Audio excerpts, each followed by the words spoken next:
Olá, meu amigo, minha amiga, você que está prestando o exame de ordem. Seja bem-vindo ao meu canal no YouTube, à minha página. Eu sou o professor Renato e eu vou te ensinar hoje tudo o que você precisa saber a respeito de responsabilidade civil do empregador. Então eu vou te falar o que é acidente de trabalho, o que é considerado como acidente de trabalho, o que se equipara, o que não se equipara, se acontecer acidente de trabalho, qual é a responsabilidade do empregador, se ela é objetiva, se ela é subjetiva, o que o empregado tem direito. Tudo isso nós iremos falar e este é um assunto muito importante para a segunda fase do exame da OAB, um assunto extremamente cobrado que inclusive já caiu 2 vezes como uma peça, como tópicos de peça lá de uma reclamação trabalhista. Então, este é um assunto muito delicado e que você precisa prestar atenção. E, gentilmente, essa é uma aula da minha comunidade da aprovação, o meu curso de segunda fase do exame de ordem em Direito do Trabalho, mas eu deixo gravado aqui também no meu canal no YouTube. E aqui no meu canal no YouTube você também vai encontrar outras pequenas aulas a respeito de temas pontuais, tanto de prática trabalhista quanto de segunda fase do exame de ordem. Fique à vontade para procurar aí e achar o que vai te ajudar rumo à aprovação. Beleza? E se você precisar de mim, não se esqueça, pode colocar aqui nos comentários a sua dúvida e eu estarei sempre pronto para tirá-la. E também, se você está gostando desta aula, envie aí para o seu amigo que vai prestar a segunda fase do exame da OAB em Direito do Trabalho. Tudo bem? Ah, lembrei de outra coisa também. Não se esqueça de me seguir lá no Instagram. Eu sou o @oprofrenato, certo? E sem mais enrolação, vamos seguir para a nossa aula para falar a respeito de responsabilidade civil do empregador. É muito importante que você tenha aí ao seu lado a sua CLT, o seu VADME, com aquele material que você vai utilizar no dia da prova. Por quê? Eu vou passar aqui alguns artigos que é muito importante que você também grife esses artigos, tá bom? Então vamos lá, gente. Primeira coisa que nós precisamos falar aqui, deixa eu compartilhar a tela, tá aqui. Nós vamos falar aqui a respeito do próprio acidente de trabalho, tá? Então nosso primeiro tema que nós temos que vencer aqui é o próprio acidente de trabalho. Acidente de trabalho. O que é considerado como acidente de trabalho, tá? O que é acidente de trabalho? Galera, quem vai falar para nós o que é acidente de trabalho não é a CLT, tá? Então eu não tenho nenhum artigo na CLT dizendo, olha, isso é acidente de trabalho e aquilo não vai ser acidente de trabalho, tá? Quem vai falar para nós o que é acidente de trabalho é o artigo 19 da Lei 8.213 de 91. Né? Então você vai ter que pegar aí o seu VADME com a sua CLT organizada, ir lá na Lei 8.213 e abrir no artigo 19, tá? Faça isso, pausa o vídeo se for preciso, mas já vai, acompanhe a leitura comigo, eu vou colocar ele aqui na tela, mas acompanhe a leitura comigo porque esse artigo é um artigo importante de você ter grifado para sua prova. Então o artigo 19, ele vai falar o que é acidente de trabalho, tá bom? Antes de eu ler o artigo, o que eu quero te explicar aqui, antes que o meu tablet vai atualizar, o que eu quero te explicar aqui a respeito do acidente de trabalho? Gente, o acidente de trabalho, para fins de exame de ordem, nós temos 2 importâncias, tá? Primeira importância, você precisa lembrar a respeito da estabilidade, tá? Estabilidade acidentária. Acidentária. Que é aquela estabilidade, tá? Que a pessoa que sofre acidente de trabalho e se afasta por mais de 15 dias, ela tem estabilidade, então ela não pode ser dispensada. A partir do momento que ela volta ao trabalho, ela precisa trabalhar por mais 12 meses. Né? Então quem sofre acidente de trabalho e se afasta da empresa por mais de 15 dias, essa pessoa tem estabilidade, tá? De mais 12 meses. Então, caracterizado o acidente de trabalho cumulado com esse afastamento de mais de 15 dias, ou o exercício pode te dizer também que a pessoa recebeu o auxílio doença acidentário, que é o benefício que o INSS paga para quem sofre acidente de trabalho e se afasta mais de 15 dias, essa pessoa vai ter estabilidade. Tá? Então esse é o primeiro ponto importante para você entender a questão relativa ao acidente de trabalho. E a segunda situação importante do acidente de trabalho é justamente a responsabilidade civil do empregador. Em especial, os danos materiais e os danos morais decorrentes desse acidente de trabalho. Deixa eu apagar aqui esse dano moral para ficar melhor, tá? E os danos morais decorrentes desse acidente de trabalho. Portanto, é sim importante que você saiba entender o que é um acidente de trabalho para fins de exame de ordem, tá? Então vamos lá ler o artigo 19 e entender de uma vez por todas o que é um acidente de trabalho. Olha lá, artigo 19, eu quero que você grife apenas algumas expressões, tá? Não é o ideal que você grife artigos inteiros da sua CLT para a prova, porque senão vai ter muita coisa destacada e nada vai chamar a sua atenção. Então lá no artigo 19 você vai grifar assim, ó, acidente do trabalho é o que ocorre pelo exercício do trabalho a serviço de empresa ou de empregador doméstico. Grifa isso daqui. Para fins de OAB, tá ótimo. A gente vai continuar a redação e nós vamos grifar mais o que está no final do artigo, tá? Ou pelo exercício do trabalho dos segurados, referido no inciso 7 do artigo 11. Isso aqui tá tranquilo, não precisa se entender para a OAB não. Provocando, aqui você vai ter que grifar de novo, provocando, aí você vai grifar lesão corporal ou perturbação funcional, tá? Então, se causou lesão corporal ou perturbação funcional e a pessoa estava a serviço da empresa, eu tenho um acidente de trabalho, tá? E aí tem o final, que você não precisa grifar, mas que cause a morte ou perda ou redução permanente ou temporária da capacidade de trabalho. Então, o conceito do acidente de trabalho, mais uma vez, pessoal, está aí no artigo 19 da Lei 8.213. Fechado? Então, aqui, grifou, beleza? Os parágrafos você não vai se preocupar, mas aí nós vamos nos preocupar com aquilo que é equiparado ao acidente de trabalho e aquilo que não vai ser considerado como acidente de trabalho. E tá tudo aí na sequência, nós vamos continuar lendo esses artigos aí importantes da Lei 8.213. Acompanhe a redação comigo. Então, olha o que fala o artigo 20. Consideram-se acidente de trabalho. Grifa isso daqui, tá? Consideram-se acidente de trabalho e você vai grifar aqui, ó, as seguintes entidades mórbidas, tá? Então, o artigo 20 vai colocar uma série de doenças que são consideradas como acidente de trabalho, tá bom? Aí você vai colocar aqui, ó, doença profissional, grifa, e você vai grifar doença do trabalho.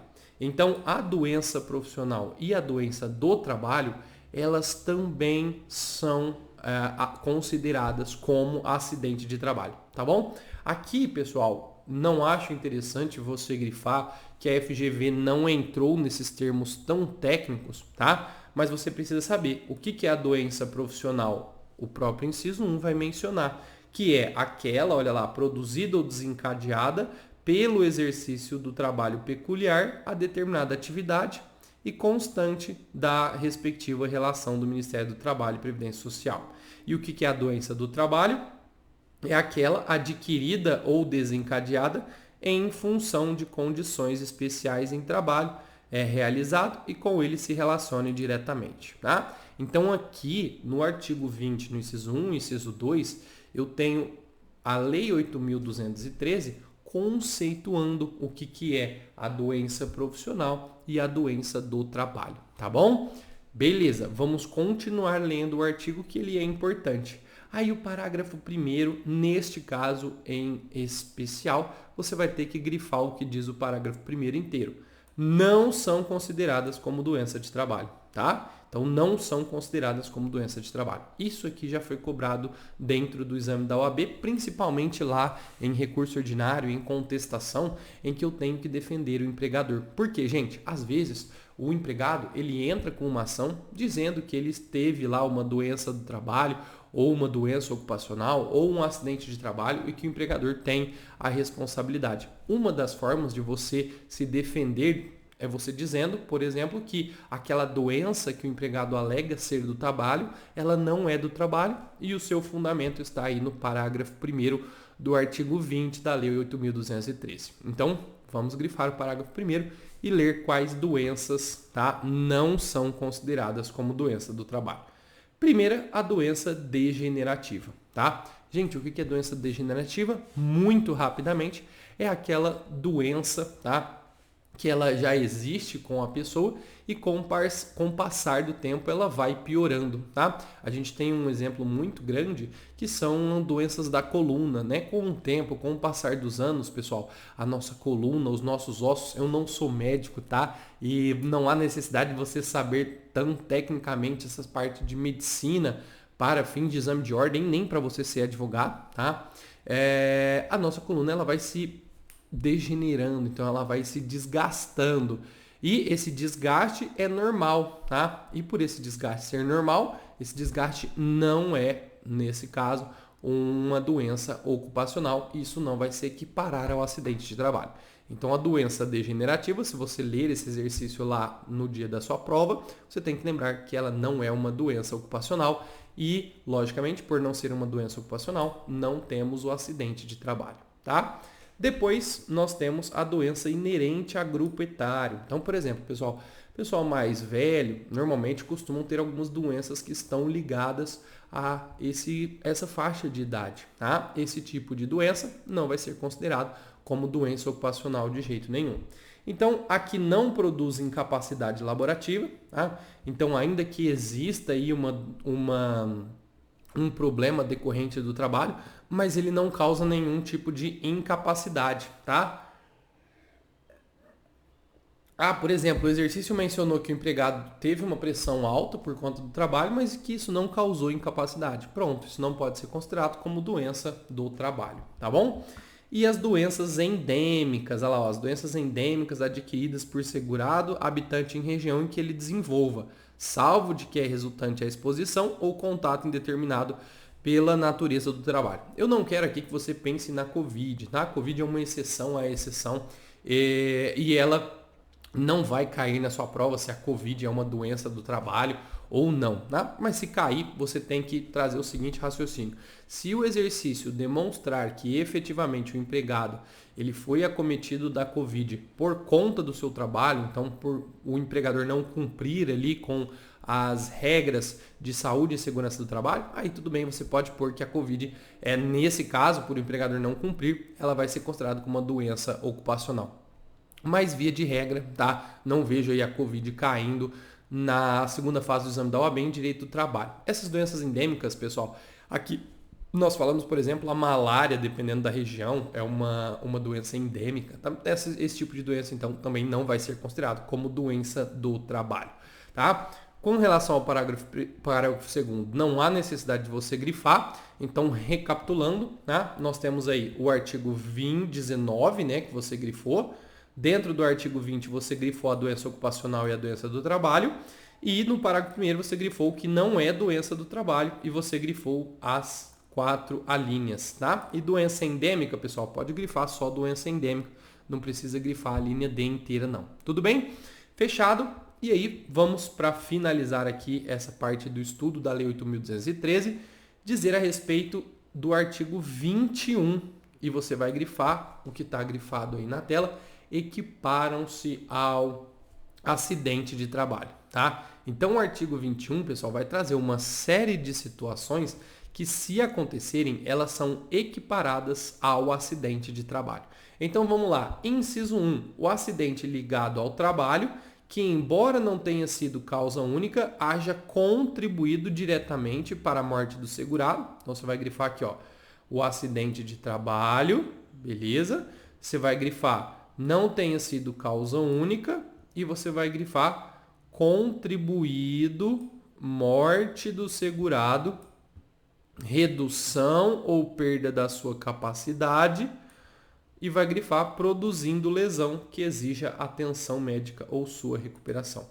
Então, pessoal, o que nós temos aqui no inciso 1, tá? Nós temos um problema que ele surge do trabalho, tá? Mas que o trabalho não foi uma causa única. Então, vamos imaginar assim, o empregado ele já entrou ali com uma doença dentro do trabalho. Ele já tinha aquela doença, mas por conta do trabalho dele, essa doença foi agravada nessa situação. Por exemplo, ainda que não foi só o trabalho que causou, né, aquela doença, mas o trabalho agravou aquela doença. Isso vai entrar aqui no inciso 1, tá bom? Inciso 2, o acidente sofrido pelo segurado no local e no horário de trabalho em consequência de. Então, você vai grifar no inciso 2. Sofrido no local de trabalho e no horário de trabalho. Então, presta atenção que no inciso 2, para essas hipóteses do inciso 2, tem que ser no local de trabalho e no horário de trabalho. Então, se for só no local de trabalho, dá para você defender a empresa. Aqui, nas hipóteses, nas alíneas do inciso 2, eu preciso ter o empregado no local de trabalho e o empregado no horário de trabalho, tá? Porque lembra, por exemplo, que tem lá na CLT, lá no artigo 2º, parágrafo 4º, aquelas situações que o empregado ele pode estar no local de trabalho, mas ele não estar efetivamente trabalhando, ou aquele tempo não ser considerado como jornada de trabalho. Como, por exemplo, situações em que o empregado está lá em um culto ecumênico dentro da empresa, etc. e tal, né? Então, aqui no inciso 2, precisa estar no local de trabalho e também trabalhando. Então, primeiro, ato de agressão, pode grifar aqui a linha A inteira, tá? Ato de agressão, sabotagem ou terrorismo praticado por terceiro ou companheiro de trabalho. Perfeito? A linha B, ofensa física intencional, inclusive de terceiro, por motivo de disputa relacionada ao trabalho. A linha C, ato de imprudência ou negligência ou imperícia de terceiro ou de companheiro de trabalho, tá? A linha D, ato de pessoa privada do uso da razão. E a linha E, desabamento, inundação, incêndio ou outro caso fortuito decorrente de força maior. Então presta atenção, gente. Imagina que o empregado, tá? Imagina que o empregado ele esteja trabalhando e de repente, vamos pegar aqui o caso de inundação, tá? Ele está trabalhando lá na empresa e começou uma chuva muito forte, inundou a empresa e esse funcionário, ele nesta inundação, foi embora pela inundação e morreu. Eu tenho um acidente de trabalho, pessoal? Tenho, porque olha o que eu falei para você. Esse empregado, ele estava no local de trabalho, ele estava trabalhando, aconteceu uma inundação, que realmente é um caso fortuito, mas essa inundação aconteceu no local de trabalho e também enquanto o empregado estava trabalhando. Então, com fundamento no inciso 2, a linha E, nós temos aqui um acidente de trabalho. Calma que já nós vamos falar sobre responsabilidade civil. Não é sempre, galera, e isso tem que ficar claro para vocês, que o acidente de trabalho vai gerar uma indenização por parte do empregador. Então, não é sempre que aconteceu o acidente de trabalho, o patrão tem que pagar. Não é isso, tá? Lembre que aqui, principalmente para fins de exame de ordem, o acidente de trabalho ele vai ser importante para duas coisas. Primeiro, estabilidade, tá? E segunda coisa, muito importante também, aí sim a responsabilidade civil, que é o que a gente fala de dano moral e dano material. Já nós vamos analisar a responsabilidade civil. Por enquanto, nós estamos vendo o que é efetivamente o acidente. E aí, nós partimos para o inciso 3, tá? Que você também vai grifar inteiro. A doença proveniente de contaminação acidental do empregado no exercício da sua atividade. Então, o empregado, ele mexe com um produto químico lá, por exemplo, e foi contaminado. Tudo bem? Isso é considerado como acidente de trabalho? Sim. Tá aí o fundamento. Inciso 4, o acidente sofrido pelo segurado, ainda que fora do local e horário de trabalho. Então, olha só, meus amigos e minhas amigas que estão me acompanhando aqui na página no YouTube. Veja a diferença do inciso 2 e das hipóteses do inciso 2, que eu deixei grifado aqui, tá? Para a hipótese do inciso 4. O inciso 2, preste atenção, ele está dizendo o acidente sofrido no local de trabalho e no horário de trabalho. Já no inciso 4, nós temos as hipóteses que o acidente é fora do local de trabalho e fora do horário de trabalho. E olha quem que a gente tem aqui no inciso 4. Na execução de ordem ou realização de serviço sobre a autoridade da empresa. Então, quando a empresa ela manda o empregado ir trabalhar em outro lugar, se ele sofre esse acidente nesse outro lugar, tá? Ou nesse deslocamento aí, ele vai, tá, sim, sofrer um acidente de trabalho. Eu tenho aqui a caracterização do acidente de trabalho. Outra hipótese, na prestação espontânea de qualquer serviço, a empresa para lhe evitar prejuízo ou proporcional proveito, tá? Então, também situação a mando da empresa. A letra C, em viagem a serviço na empresa, inclusive para estudo, quando financiado, etc e tal. Aí vamos grifar só aqui, tá? Em viagem a serviço da empresa. Então, gente, olha só, olha a situação que eu quero te passar aqui. Vamos imaginar que eu, tá? Eu, Renato, professor, sou professor contratado da empresa X. Não vou colocar nome de ninguém aqui, tá? Sou professor contratado da empresa X. E pela empresa X, eu vou participar de um congresso, tá? Lá na Alemanha. Vamos pensar uma coisa muito doida aqui. E eu vou participar de um congresso lá na Alemanha. Gente, o avião que eu estava indo caiu. Eu sofri acidente de trabalho? Sim, tá? Se eu morrer, tá? Eu morri por conta de um acidente de trabalho, tá?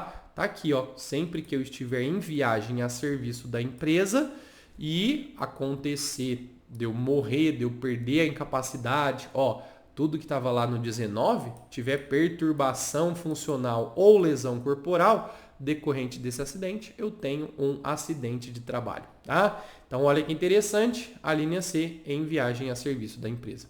E aí, a última situação que nós temos é justamente aquela situação do tempo de trajeto, tá? A linha D, no percurso da residência para o local de trabalho ou desta para aquela, qualquer que seja o meio de locomoção, inclusive veículo de propriedade do segurado. Então, aqui na linha D, nós temos o chamado acidente in itinere, ou então acidente de trajeto. Sempre que o empregado, pessoal, ele sai da empresa, vai para a casa dele, nesse trajeto empresa-casa, se ele sofrer acidente, nós teremos um acidente de trabalho, tá? Professor, mas ele desviou a rota, tá? Gente, se o exercício da FGV te mencionar que ele desviou a rota, aí eu não tenho um acidente de trabalho. Mas se for uma rota comum, casa, empresa, empresa, casa, sofreu acidente de trabalho, pronto, sofreu um acidente, né? Não de trabalho, se eu sofreu um acidente, isso vai ser considerado como acidente de trabalho. Ficou claro? Lembrando que qualquer dúvida que vocês tiverem, pelo amor de Deus, não é porque você está assistindo esse vídeo aqui no YouTube, pode comentar aqui para mim, tá bom? E quem é da minha comunidade da aprovação, pelo amor de Deus, vocês têm meu WhatsApp e vocês têm aqui o nosso vídeo na plataforma para tirar as dúvidas que vocês precisarem. Então aqui a gente acabou agora, efetivamente, de aprender a respeito do que é o acidente de trabalho. E agora você precisa saber quais as consequências do acidente de trabalho, tá? Eu não vou tratar aqui, gente, das consequências inerentes à estabilidade, tá? Porque a estabilidade eu já até falei, é muito simples. Quem sofre acidente de trabalho e se afasta por mais de 15 dias, pronto, essa pessoa ela já vai ter a estabilidade de quando ela voltar ao trabalho, ela precisa ficar 12 meses trabalhando. Mas o que eu quero aqui trabalhar com você é a respeito da responsabilidade civil do empregador. Tudo bem? Então agora eu preciso aí que você tenha papel e caneta na sua mão, porque nós vamos anotar algumas coisas aqui na lousa mágica e eu quero que você anote isso também no seu caderno, tá? E depois, se ficar bonitinho, tira uma foto e me marca lá no Instagram, @oprofrenato. Então deixa eu compartilhar aqui a minha tela com vocês e a gente falar sobre a responsabilidade civil. Então vamos lá, segundo ponto que nós queremos tratar aqui é justamente a respeito da bolinha aqui, responsabilidade civil do empregador. Então, gente, olha só, vamos deixar aqui maior para ficar bonitinho o nosso o nosso quadro. Responsabilidade civil do empregador. Isso, vai ficar tudo do mesmo tamanho. Não, esse aqui não. Vamos pegar esse aqui. Gente, o que nós iremos falar aqui? Vamos imaginar o seguinte. Você provavelmente deve ter ficado com essa dúvida. Poxa, aconteceu aí um acidente de trajeto. Então, o empregado, ele saiu da casa dele, sofreu um acidente de moto enquanto ele estava chegando na empresa. O patrão tem que pagar alguma coisa para ele? A gente vai responder essa pergunta. Quer ver outra pergunta? Esse caso, tá? Outro caso, vamos narrar aqui. Imagina que o Renato, esse notebook é do empregador, tá? E aí eu estou trabalhando aqui, ele explode na minha cara. O patrão tem dever de indenizar o Renato? Outra situação, um empregado motoqueiro, ele está fazendo entregas para a empresa durante a jornada de trabalho. Ele sofre um acidente. O empregador tem que pagar alguma coisa? É sobre isso que a gente vai falar agora, tá bom? Então vamos lá, gente. Existem dois tipos de responsabilidade civil e você tem que estar muito atento a elas, tá? Primeiro, a responsabilidade civil subjetiva. Responsabilidade civil subjetiva, tá? Eu não vou compartilhar a tela aqui, porque nesse caso é um artigo muito pequeno, mas já pega ele aí na sua CLT organizada ou no seu Vadmecum e vai lá no artigo 927 do Código Civil, tá? Artigo 927 do Código Civil. Eu tô anotando o caput aqui porque eu já vou explicar sobre ele, tá? Então, a primeira situação que nós temos dentro da responsabilidade civil, que é o caput do artigo 927, é a responsabilidade civil subjetiva. O que é a responsabilidade civil subjetiva, pessoal? O caput diz aí, ó, aquele que por ato ilícito causa dano a outrem fica obrigado a repará-lo, tá? Então, aquele que por ato ilícito causa dano a outrem fica obrigado a repará-lo. Aqui dentro da responsabilidade civil subjetiva, eu vou ter 4 elementos, tá? Então, eu tenho a conduta, tá? A conduta da pessoa que causou o dano. Eu tenho o dano. Eu tenho o nexo causal, que é aquilo que liga a conduta ao dano, tá? E por último, eu vou até escrever em vermelho, porque é o mais importante. Vou escrever em azulzinho aqui, ó. E por último, eu tenho a culpa, tá? Vou colocar aqui o asterisco na culpa, tá? Na culpa. Então, gente, para que você consiga a responsabilidade civil subjetiva do empregador por conta de um acidente de trabalho, você precisa demonstrar estes 4 requisitos. Então, você tem que mostrar qual foi a conduta. Por exemplo, vamos imaginar a conduta da empresa, tá? Vamos pegar um caso bem típico de acidente de trabalho. Então, eu tenho aqui uma máquina, tá? E a empresa retira um componente de segurança da máquina para que essa máquina produza mais. Qual que foi a conduta da empresa? Foi tirar a proteção. Beleza? Qual que foi o dano? A máquina esmagou o Renato, tá? Que é o trabalhador, e eu perdi esses 4 dedos. Então, eu fiquei aqui só com o polegar, tá? Perdi os 4 dedos. Então, qual foi o dano? O dano foi o próprio acidente, tá? O dano foi o próprio acidente. O nexo causal é aquilo que liga a conduta ao dano. O fato da empresa ter tirado o equipamento de proteção foi um dos fatores que causou o dano ao Renato? Foi. Pronto. Então, eu tenho essa ligação entre a conduta e o dano, tá? E por último, eu vou ter aí a culpa. Gente, a empresa, nesse caso que eu narrei aqui, ela vai ter culpa no acidente de trabalho? Vai ter culpa, porque ela quis tirar o equipamento de proteção. Olha o nome, a máquina, gente, precisa ter o equipamento de proteção. A empresa não pode simplesmente retirar essa máquina. Então, aonde que eu vou mostrar que teve culpa? No momento em que ela tirou a proteção. Então, a partir daqui, observado esses 4 elementos, eu tenho a configuração da responsabilidade civil subjetiva. Qual que é a dica que eu quero deixar para você aqui, meu amigo, minha amiga, que vai fazer a segunda fase do exame da OAB em Direito do Trabalho? Se você, pessoal, estiver fazendo uma peça, tá? E, por exemplo, uma reclamação trabalhista, e você quer pleitear aí uma indenização, você vai defender, principalmente no caso da responsabilidade civil subjetiva, a culpa do empregador.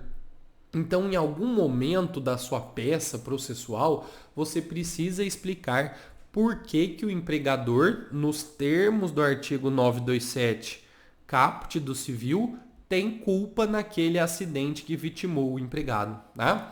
Volto a falar o que eu disse antes, preste atenção. Então, se vocês tiverem uma peça processual e quiser pedir dano moral e material em razão de um acidente de trabalho, em algum momento da sua peça, é importante que você explique a respeito da responsabilidade civil. Se você for explicar sobre a responsabilidade civil subjetiva, você vai explicar o quê? Que o empregador, naquele momento específico, ou naquele acidente específico, ele tem responsabilidade e você vai demonstrar a culpa, tá? Vai demonstrar a culpa e sempre fundamentando aí no 927 caput do Código Civil. Então essa é a responsabilidade civil subjetiva. Eu tenho outra forma de responsabilizar o empregador, que é através da responsabilidade civil objetiva. Responsabilidade civil objetiva, tá? A responsabilidade, tá tudo certinho aqui no meu canal. A responsabilidade civil objetiva, galera, tá no parágrafo único do 927 do Código Civil, né? E você, tá, vai notar aí que ele fala que nos casos em que a lei colocar ou que a pessoa exerce uma atividade que causa um risco maior a outra, eu tenho a responsabilidade civil subjetiva e a pessoa vai ser responsabilizada independentemente de culpa, tá? Independentemente de culpa. Só para ficar claro aqui, o que nós vamos grifar nesses dois artigos, tá? Então, olha lá, gente, o caput não tem o que fazer. Você vai ter que grifar por ato ilícito, dano a outrem, fica obrigado a repará-lo. Beleza. E o parágrafo único você vai pôr obrigação de reparar, independente de culpa, lei, e você vai grifar atividade desenvolvida implicar risco para direito de outrem. Eu já vou te dar exemplo, tá? Só aqui o que é importante você grifar aí no Código Civil. Lembrando que nós estamos falando aqui do Código Civil. Quais são os elementos da responsabilidade civil objetiva? Eles são diferentes, tá? Ó, os elementos são diferentes da responsabilidade civil subjetiva, tá? São quase iguais, mas tem um que é diferente. Então aqui, pessoal, eu também tenho a conduta, tá? Eu também tenho o dano. Eu também preciso do nexo causal. Mas aqui, asterisco, eu não preciso de culpa. Não preciso de culpa. Só que eu preciso, meus amigos e minhas amigas, demonstrar, então vou anotar aqui para você em vermelho, eu preciso demonstrar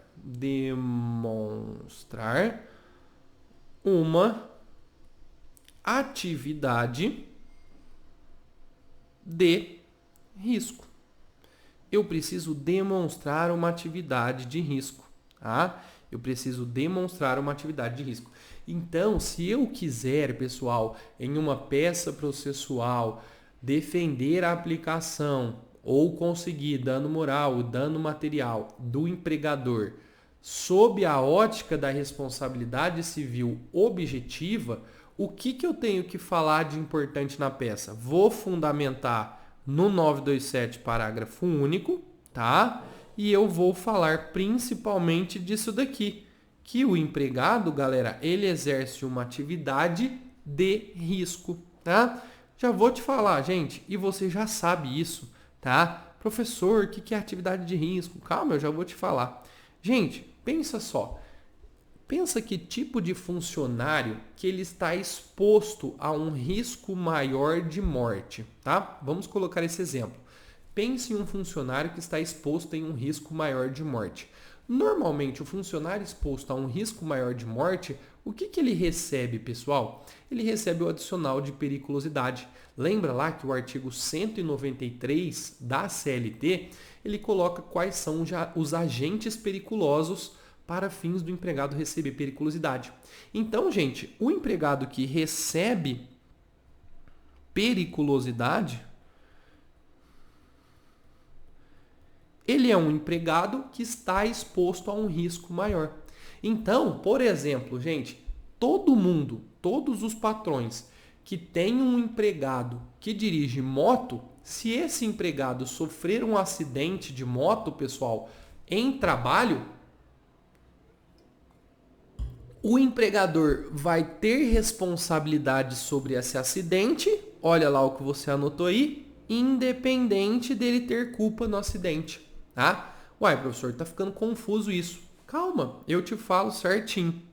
Olha aqui, gente. Vamos imaginar um cruzamento aqui, tá? Vamos com um exemplo que vai ficar mais fácil. Vamos imaginar um cruzamento de ruas aqui, tá? Cruzamento de ruas.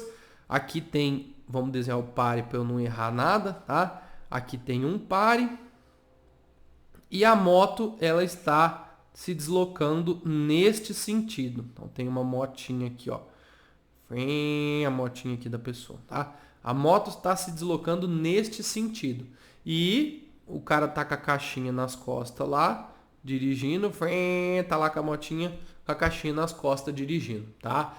E aí, gente, aqui nesse pare, tem um carro, que eu vou desenhar quadrado para não assustar vocês. E esse carro, ele não para no pare e ele vem a colidir com a moto aqui. Tá? Vamos pôr em vermelho, que foi bem triste. Então ele vem a colidir com a moto aqui, ó. Pá, colidiu com a moto. Pronto. O motoqueiro foi lá e caiu aqui. Aí o motoqueiro caiu aqui todo ensanguentado. Ah, meu Deus. Aí ele ficou sem o braço, aqui, ó. O braço dele caiu aqui, ó. Cortou o braço do motoqueiro. Gente, nesse caso aqui, quem que causou o acidente? Foi o carro, tá? Mas o motoqueiro, ele pode responsabilizar o empregador por conta deste acidente? Olha para mim, gente, pode. E o patrão, ele não consegue se defender dizendo o seguinte: mas juiz, eu não tenho culpa nesse acidente. Tudo bem, seu patrão, que você não tem culpa no acidente. Mas neste caso, por o motoqueiro receber o adicional de periculosidade, a sua responsabilidade, ela é, olha o que nós falamos, independente de culpa. Então, este é um típico caso de responsabilidade objetiva, tá? Só recapitulando aqui para que você não se perca nessa matéria. Eu tenho um acidente de trabalho, aí eu preciso defender alguma das responsabilidades, ou a subjetiva ou a objetiva, para conseguir dano moral e material do patrão, tá? Se eu for defender a responsabilidade civil subjetiva, o principal é eu demonstrar a culpa do empregador, tá? E o empregador que quer se eximir dessa responsabilidade, ele vai ter que demonstrar que ele não teve culpa no acidente. E se eu tiver a responsabilidade civil objetiva, aí, se eu tiver pelo empregado, eu vou ter que demonstrar a atividade de risco. E se eu tiver pelo empregador, eu vou ter que demonstrar, tá, que neste caso específico eu não tenho a atividade de risco, tá? E aí você pode estar se questionando: poxa, professor, mas quem tinha que pagar não era o cara do carro? Tudo bem, o empregador depois, se ele quiser, ele pode responsabilizar o carro, mas a princípio, na Justiça do Trabalho, você vai pedir a condenação do empregador, tá? E não do cara que estava dirigindo o veículo, porque se trata de uma relação de trabalho entre o motoqueiro e a empresa. Ficou claro? Mais uma vez reitero que, em caso de dúvidas, você pode colocar seus comentários aqui. Vamos dar seguimento à matéria e vamos ver o que o empregado tem direito quando acontece um acidente de trabalho e o empregador tem responsabilidade, ou subjetiva ou objetiva, tá? Agora, pessoal, nós vamos ver exatamente as consequências do acidente de trabalho, tá? Então, nós vamos ver os danos. Deixa eu pensar aqui, ó. Nós vamos começar com os danos materiais. Aqui, ó. Danos decorrentes de acidente de trabalho. Então, o dano decorrente de acidente de trabalho. Anota aí, hein? Continua anotando comigo aí no caderno, é importante. Então, nós temos dois tipos de dano. Nós vamos começar aqui com os nossos danos materiais, tá? Galera, dano material, o que eu preciso te falar? Nós não temos regulamentação na CLT, tá? O dano material, pessoal, ele está regulamentado lá no Código Civil. Então você vai pegar aí de novo o seu Código Civil e vai abrir lá no artigo 949 e 950 do Código Civil. Esses artigos vão nos falar quais são os danos materiais que o empregado pode sofrer em razão de acidente de trabalho. E nós teremos 3. Então acompanhe a redação aí comigo. Vamos lá, ó. Artigo 949. Então tá aqui, ó. O que você vai grifar, pessoal? Você vai grifar o seguinte. No caso de lesão, então grifa lesão e grifa ou ofensa física, ofensa à saúde. O ofensor indenizará. Aí você vai grifar aqui, ó. Ofendido das despesas do tratamento, tá? Grifa isso primeiro, das despesas do tratamento. E agora volta aqui para o nosso caderno. O primeiro tipo de dano material que eu tenho, gente, tá? São os danos emergentes. Danos emergentes. O que são os danos emergentes? Simples, galera. Escreve aí. Aquilo que o empregado já gastou.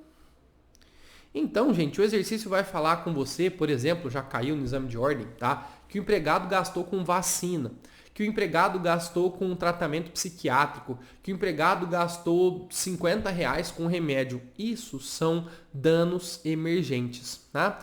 Entra na categoria de dano emergente tudo aquilo que o empregado já gastou, tá? Então vamos deixar aqui também na frente do dano emergente. O fundamento é o artigo 949 do Código Civil, tá? Aquilo que o empregado já gastou. Se ele já gastou, lembra, eu vou pedir, se eu tiver pelo empregado, eu vou pedir o ressarcimento daquilo que foi gasto, tá? Só que o parágrafo, o 949, continua. E aí você vai grifar aqui, ó, lucros cessantes até o fim da convalescência, tá? Lucros cessantes até o fim da convalescência. E aí eu tenho a segunda espécie de dano material, que são os lucros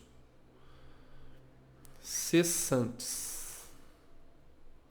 Lucros cessantes, que estão lá no artigo 950 do Código Civil, tá? O que é lucro cessante, gente? Aquilo que o empregado, anota aí, deixou de ganhar. Aquilo que o empregado deixou de ganhar. Poxa, professor, é o salário dele? Não, para fins de OAB não pense em salário, tá? Pense o seguinte, o exercício menciona que além, por exemplo, do empregado ser motoqueiro, ele também faz um bico de mototáxi. E aí, gente, além de ser motoqueiro, motoboy na empresa, ele faz o bico de mototáxi depois que ele termina o serviço como entregador. E aí ele recebe, por exemplo, R$50 a diária nesse mototáxi. Opa! Quando ele ficar incapacitado, em razão do acidente que ele sofreu na empresa, ele não vai poder exercer esse bico dele de mototáxi.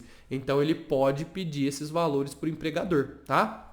Então, lucro cessante é aquilo que o empregado deixou de ganhar. E aí, a gente passa agora para o 950 do Código Civil para analisar a terceira espécie de dano material que nós temos, tá? Que é o pensionamento vitalício. Então acompanhe aí comigo, ó. Se da ofensa, aí então você vai grifar, ó, ofensa, resultar defeito pelo qual, aí você grifa, ó, ofendido não possa exercer o seu ofício ou profissão, ou você vai grifar, diminua a capacidade laborativa de trabalho, a indenização, além das despesas com tratamentos e lucros cessantes, até o fim da convalescência, aí você vai grifar, ó, pensão correspondente à importância do trabalho para que se inabilitou ou depreciação que ele sofreu. Tá? Grifa aí também o que eu acabei de grifar em azul. Professor, me explica melhor isso. Claro, vamos anotar na lousa e eu já te explico. A terceira frente que eu tenho de dano material, então, é o pensionamento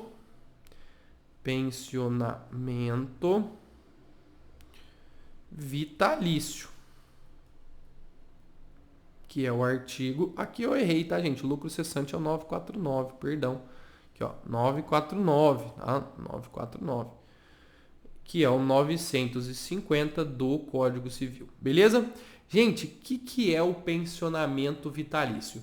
Se depois que o empregado teve a consolidação das lesões dele, tá? Então, se depois que o empregado teve a consolidação das lesões dele, ficou uma incapacidade que ele vai ter para o resto da vida, tá? Ficou uma incapacidade que ele vai ter para o resto da vida, o empregador tem que pagar um percentual relativo ao salário dele, calculado sobre o percentual da incapacidade que esse empregado ficou, tá? Então vamos lá, gente. Vamos imaginar nesse caso que eu estava narrando para vocês do empregado motoboy que perdeu o braço. Pessoal, se ele perder o braço, ele nunca mais vai poder ser motoboy, tá bom? Então ele perdeu o braço. Ou seja, a incapacidade dele vai ser de 100%.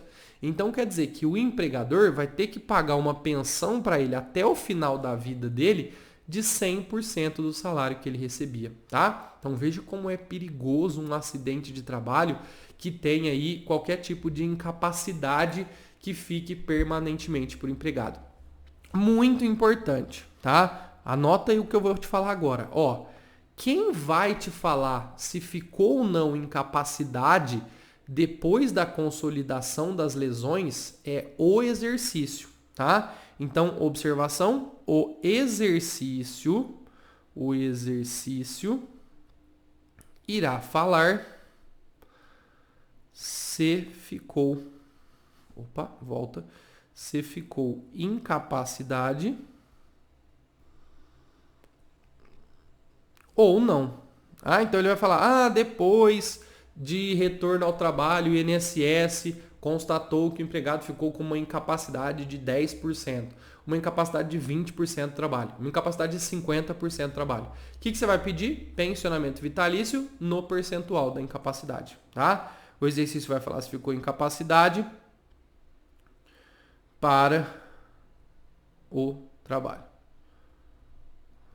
Vamos melhorar, né? Após a consolidação, a palavra é essa, consolidação das lesões. Fechado?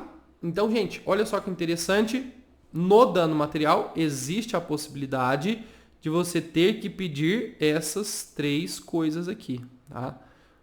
Esses três tipos de dano material. Então, tem que ficar atento ao que o exercício está falando.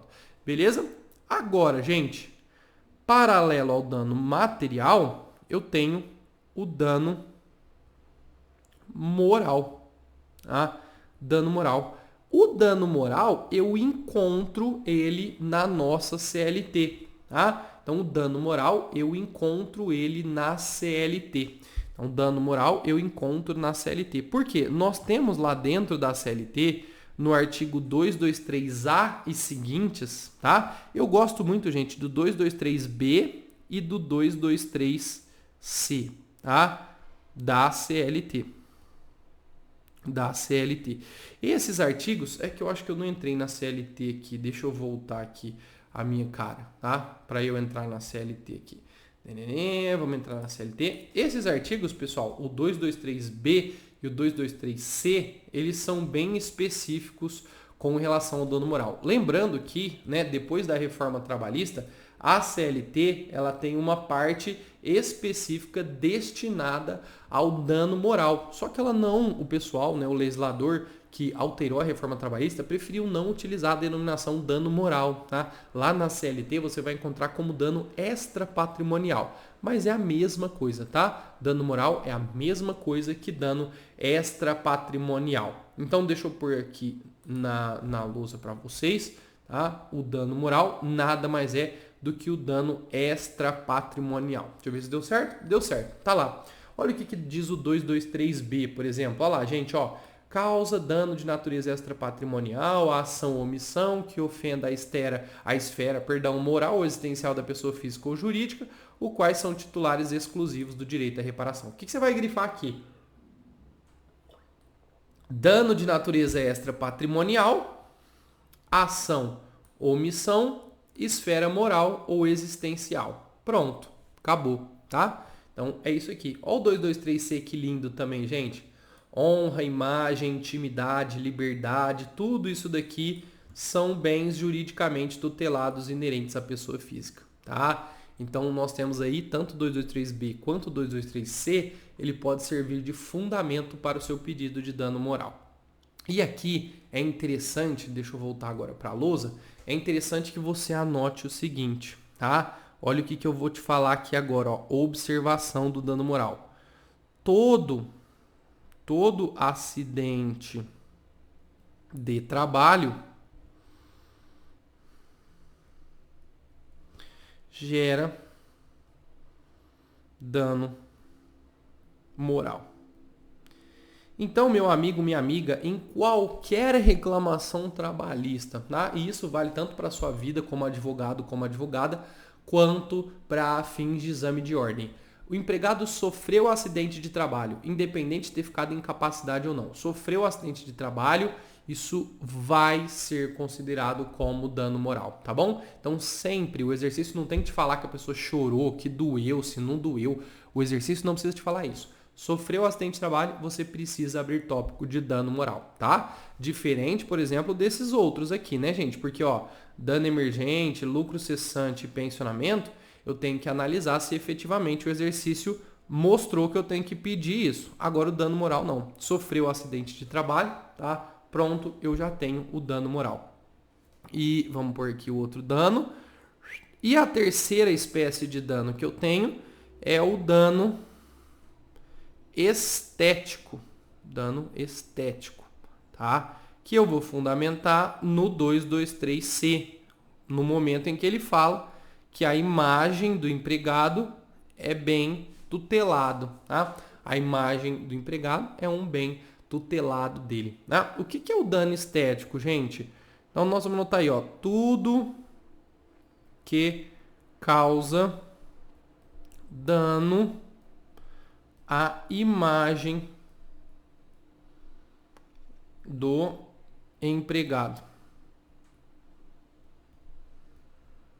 Exemplo, alteração física. Né? Então, gente, o empregado, no caso que eu te falei aqui, ele perdeu o braço. Isso causa dano estético? Óbvio que causa dano estético, tá? Gente, o empregado perdeu um dedo. Causa dano estético? Sim, causa dano estético. O que não causa dano estético, gente? Por exemplo, uma pequena cirurgia. Foi feita uma pequena cirurgia no empregado. Uma cirurgia que foi feita, por exemplo, por robô, que não dá nem pra ver. Isso fica escondido com biquíni, fica escondido com camiseta. Nessa hipótese, tem dano estético? Não, nessa hipótese não tem dano estético, tá? Então, pra gente finalizar aqui a aula com um mega blaster resumão, quais foram os assuntos que nós abordamos aqui, tá? Nós começamos a aula, gente, falando sobre o acidente de trabalho, o que é considerado como acidente de trabalho e o que não é considerado como acidente de trabalho, tá? Beleza, entendemos o que é acidente de trabalho. Entendido o que é acidente de trabalho, a gente foi falar se o empregador tem responsabilidade ou não relativo a esse acidente de trabalho. E aí nós estudamos a responsabilidade civil subjetiva e a responsabilidade civil objetiva. Tá tudo aqui na tela para você, juntamente com os seus elementos, tá? Então, os elementos da subjetiva e os elementos da subjetiva. E aí nós vimos que, caracterizado o acidente de trabalho, tendo responsabilidade o empregador, o que o empregado vai ter direito? E aí nós vimos os danos morais, os danos materiais e os danos estéticos. Dentro dos danos materiais, nós falamos de dano emergente, falamos de lucro cessante e falamos de pensionamento de vitalício. Falamos de dano moral e, por fim, terminamos com o dano estético, certo? Então, meu amigo, minha amiga, eu digo, você que ficou até o final, você é um grande vencedor, você é uma grande vencedora, porque ficou aqui, ó, mais ou menos 55 minutos, 1 hora do seu dia, você ganhou 1 hora e eu tenho certeza que você está muito mais próximo da sua aprovação na segunda fase do exame da OAB, tá? Mais uma vez, eu, professor Renato, estou à sua disposição. Tudo que você precisar, se for colocar suas dúvidas, pode colocar aqui nos comentários do nosso vídeo no WhatsApp. Se você, do WhatsApp não, né, do YouTube. Se você tiver vergonha, pode me chamar lá no direct do Instagram, @oprofrenato. Eu estou à sua disposição. E você que é meu aluno da comunidade da aprovação, coraçãozinho para você. Muito obrigado por ter assistido mais uma aula. O prof está sempre à sua disposição. Combinado? Gente, então gratidão a todos vocês. Precisarem, eu estou aqui. Que Deus abençoe e o pau tori, vão para cima.